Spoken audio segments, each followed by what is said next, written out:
Hello friends, एक बार फिर से आप लोगों का हमारे चैनल पर स्वागत है। रोजाना की तरह हम लोग एक बार फिर से एक आगे का चैप्टर लेकर के आए हैं, जो कि क्लास 6 की भूगोल का चैप्टर 7 हमारा देश भारत है।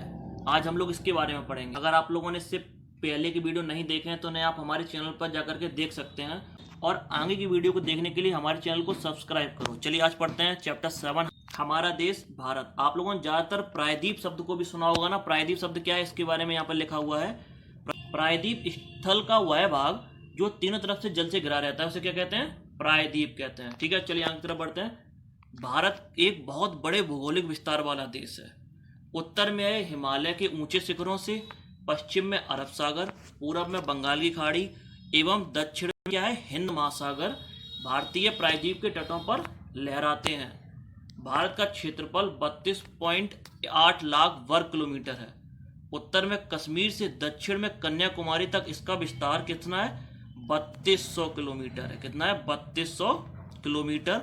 तथा पूर्व में अरुणाचल से पश्चिम में कच्छ तक का इसका विस्तार कितना है?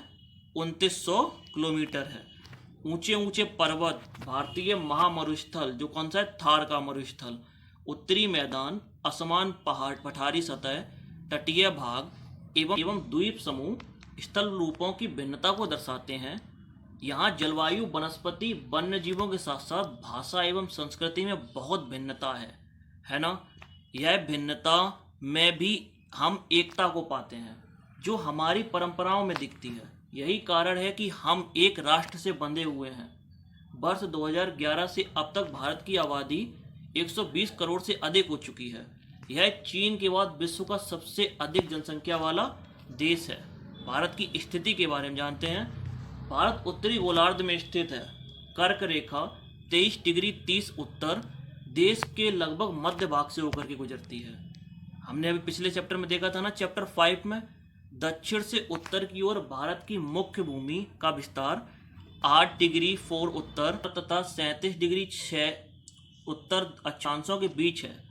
पश्चिम से लेकर पूर्व तक भारत का विस्तार 68 डिग्री 7 पूर्व तथा 97 डिग्री 25 पूर्व देशांतरों के बीच है। अगर हम विश्व को पूर्वी एवं पश्चिमी गोलार्ध में बांटते हैं तो भारत की स्थिति किस गोलार्ध में है? बहुत बड़े देशांतरीय विस्तार लगभग 29 डिग्री के कारण यहाँ के दो छोर पर स्थित स्थानों के स्थानीय समय में बहुत अंतर हो सकता था। इस तरह की दूरी पर स्थित दो स्थानों के बीच के समय का अंतर लगभग 2 घंटे का होगा। जैसा कि आपने पढ़ा कि प्रत्येक एक देशांतर के लिए स्थानीय समय 4 का अंतर होगा। यह हम लोगों ने चैप्टर 2 में पढ़ा था। पश्चिम में गुजरात की अपेक्षा पूर्व में अरुणाचल प्रदेश में सूर्योदय लगभग 2 घंटे पहले होता है।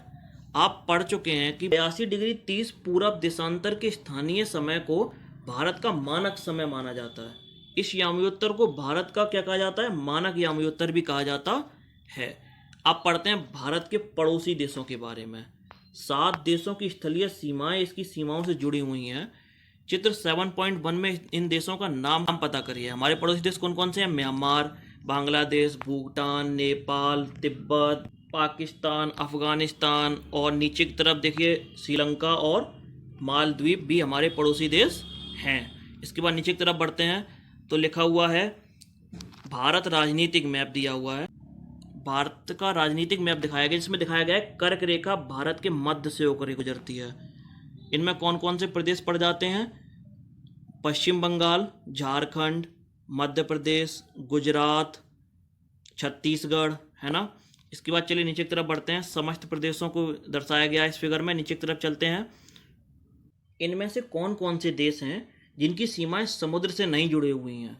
दक्षिण में समुद्र से स्थित 2 द्वीप श्रीलंका और मालदीव हमारे पड़ोसी देश हैं। फिर पाक जल संधि भारत को श्रीलंका से अलग करती है। यह बात याद रखिएगा कि पाक जल संधि भारत को श्रीलंका से अलग करती है। फिर भारत के राजनीतिक एवं प्रशासनिक विभाजन को भी देखते हैं। भारत एक विशाल देश है। प्रशासनिक क्रियाकलापों के लिए देश को 29 राज्यों और 7 केंद्र शासित प्रदेशों में बांटा गया है। हालांकि अब ऐसा नहीं है। आज के टाइम, जिस टाइम में ये वीडियो बना रहा हूँ, उस टाइम भारत में 28 राज्य और 8 केंद्र शासित प्रदेश हैं। कितने हैं? 28 राज्य और 8 केंद्र शासित प्रदेश हैं। इसके बाद मैं ये मान के चल रहा हूँ कि भारत का भौतिक मैप हर किसी ने देखा हुआ होगा। इसलिए इसे छोड़ करके आगे बढ़ते हैं। में बटा हुआ है कितने राज्यों में? 28 राज्य और 8 केंद्र शासित प्रदेशों में। 2 जून 2014 को तेलंगाना भारत का 29वां राज्य बना। पहले यह आंध्र प्रदेश का भाग था। किसका भाग था? आंध्र प्रदेश का। दिल्ली भारत की राजधानी है, सबको पता है। राज्यों का निर्माण मुख्यतः भाषाओं के आधार पर हुआ था। क्षेत्रफल की दृष्टि से सबसे बड़ा राज्य राजस्थान तथा सबसे छोटा राज्य कौन सा है? गोवा है, जो आज भी है। राज्यों को जिलों में बांटा गया है। राजनीतिक के बाद आता है भौतिक विभाजन, जिसमें पढ़ते हैं भारत में पाई जाने वाली भौतिक आकृतियां विभिन्न प्रकार की हैं, जैसे पर्वत, पठार, मैदान, तट तथा द्वीप समूह। उत्तर में बर्फ से ढका हिमालय संतरी का कार्य करता है। हिम प्लस आलय का मतलब है बर्फ का घर। हिमालय पर्वत को 3 मुख्य समांतर श्रृंखलाओं में बांटा जाता है। सबसे उत्तर में स्थित श्रृंखला को बृहत हिमालय यानी हिमाद्री कहते हैं। इसी श्रृंखला में विश्व की सबसे ऊंची शिखर है मध्य हिमालय या हिमाचल, हिमाद्री के दक्षिण में स्थित है। बहुत से लोकप्रिय पहाड़ी यहाँ पर स्थित हैं। 5 पहाड़ी स्थानों के नाम का पता लगाइए। शिवालिक सबसे दक्षिण में स्थित श्रृंखला है। आगे बढ़ते हैं। हिमालय के दक्षिण में भारत का उत्तरी मैदान स्थित है।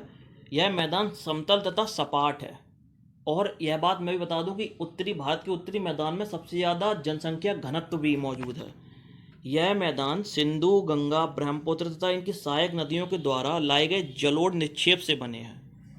नदियों की यह मैदान कृषि के लिए उपजाऊ भूमि प्रदान करते हैं। यही कारण है कि इन मैदानों में जनसंख्या अधिक है।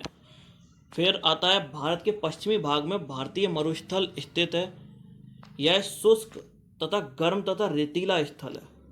यहाँ वनस्पति की मात्रा बहुत कम है। क्योंकि यह क्षेत्र शुष्क तथा गर्म और रेतीला है ना, इस कारण से यहाँ पर वनस्पति की मात्रा बहुत ही कम है। उत्तरी मैदानों के दक्षिण में प्रायद्वीपीय पठार स्थित है। इसकी आकृति कैसी है? त्रिभुजाकार है, मतलब कि इस तरीके की। इसका धरातल काफ़ी ऊंचा नीचा है। इस क्षेत्र में बहुत सी पहाड़ी श्रृंखलाएं तथा घाटियां स्थित हैं। इसके उत्तर पश्चिम में अरावली श्रृंखला है। कौन सी है? अरावली श्रृंखला, जो विश्व के सबसे पुरानी श्रृंखला में से एक है। विंध्य या सतपुड़ा भी महत्वपूर्ण श्रृंखलाएं हैं। इस श्रृंखला से होकर के नर्मदा तथा तापी नदियां बहती हैं। आप भारत का मैप देखें, जिससे आप लोगों को बहुत आसानी से समझ में आएगा। ये पश्चिम की तरफ बहने वाली नदियां हैं जो अरब सागर में गिरती हैं। इस पठार को पश्चिम में पश्चिमी घाट या सह्याद्री तथा पूर्व में पूर्वी घाट स्थित है। पश्चिमी घाट का विस्तार एक समान रूप है, जबकि पूर्वी घाट बीच से टूटा हुआ तथा असमान है। इस तरीके से नहीं है ना, इस तरीके से टाइप का, हालांकि एम टाइप का नहीं है, लेकिन फिर भी एक त्रिकोण टाइप बनाता है ना। जबकि पूर्वी घाट बीच बीच में टूटा हुआ और असमान है। इन पठारों में खनिजों जैसे कोयला एवं लौह अयस्क की प्रचुरता है। पश्चिमी घाट के पश्चिम में तथा पूर्वी घाट के पूर्व में तटीय मैदान स्थित है। पश्चिम तटीय मैदान काफ़ी संकरे हैं। पूर्वी तटीय मैदान अपेक्षाकृत चौड़े हैं। पूर्व की ओर बहने वाली कई नदियां हैं। महानदी, गोदावरी, कृष्णा तथा कावेरी बंगाल की खाड़ी में गिरती हैं। याद रखिए कौन कौन सी नदियां? महानदी, गोदावरी, कृष्णा, कावेरी बंगाल की खाड़ी में गिरती हैं। ये नदियां अपने मुहाने पर उपजाऊ डेल्टा का निर्माण करती हैं। बंगाल की खाड़ी में गंगा और ब्रह्मपुत्र नदियों के मुहाने पर क्या है? सुंदरबन डेल्टा स्थित है। इससे पहले पढ़ते हैं, क्या आप जानते हैं प्रवाल? प्रवाल छोटे समुद्री जंतुओं के कंकाल हैं, जिन्हें पॉलिप कहा जाता है। जब जीवित पॉलिप मरते हैं तब उनका कंकाल बच जाता है। अन्य पॉलिप की वृद्धि इन ठोस कंकालों के ऊपर होती है और बढ़ते बढ़ते काफ़ी ऊंचे होते चले जाते हैं तथा इस प्रकार के प्रवाल द्वीपों का निर्माण करते हैं। किसका? द्वीपों का निर्माण करते हैं। इन्हीं में से एक प्रवाल द्वीप का चित्र यहाँ पर दर्शाया गया है, ये रहा। इसके बाद नीचे बढ़ते हैं। सुनामी के बारे में लिखा हुआ है। 2 बच्चों ने सुनामी का चित्र बनाया है, उसके बारे में लिखा हुआ है। एक ने सुनामी का चित्र भी बनाया है। इन्हें छोड़ करके हम आगे की तरफ बढ़ते हैं, क्योंकि हमें व्यर्थ में टाइम बर्बाद नहीं करना चाहिए, क्योंकि हम एक बड़ी परीक्षा की तैयारी कर रहे हैं। आगे की तरफ चलते हैं। भारत में 2 द्वीप समूह हैं। एक लक्षद्वीप द्वीप समूह अरब सागर में स्थित है। यह केरल के तट पर कुछ दूर स्थित प्रवाल द्वीप है। और दूसरा कौन सा? अंडमान एवं निकोबार द्वीप समूह भारत के दक्षिण द्वीप स्थित बंगाल की खाड़ी में स्थित है। बंगाल खाड़ी इस तरफ है और अरब सागर इस तरफ, तो अंडमान निकोबार इस तरफ स्थित है और लक्षद्वीप इस तरफ स्थित है। इसके बाद आगे बढ़ते हैं। क्या आप जानते हैं कि कौन सा द्वीप समूह वर्ष 2004 में सुनामी से प्रभावित हुआ था? अभी ऊपर पढ़ते हुए आए हैं ना, वह अंडमान निकोबार द्वीप समूह था।